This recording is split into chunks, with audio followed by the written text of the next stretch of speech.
আমাদের অনেকের মাথা ব্যথা হয়, শরীর ব্যথা হয়, হাঁটু ব্যথা হয়, কোমর ব্যথা হয়, পিঠ ব্যথা হয়। ব্যথা হয় কিনা? আজকে আপনাদেরকে একটা দোয়া শিখিয়ে দিব, ব্যথা ভালো হওয়ার দোয়া। শিখবেন এটা? নবী সাল্লাল্লাহু আলাইহি সাল্লাম বলেছেন, ব্যথা যেই জায়গায় হবে, ব্যথা যেই জায়গায় হবে ওই জায়গায় হাত রেখে প্রথমে বিসমিল্লাহ পড়বেন 3 বার।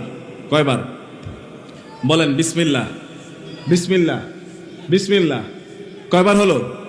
3 বার। মনে করেন আপনার মাথা ব্যথা, মাথায় হাত ধরে বিসমিল্লাহ, বিসমিল্লাহ, বিসমিল্লাহ 3 বার এটা পড়বেন।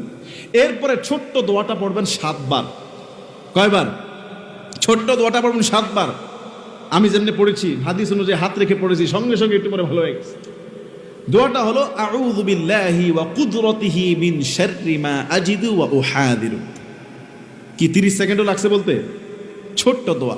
বলেন আউযু বিল্লাহি, সবাই বলেন আউযু বিল্লাহি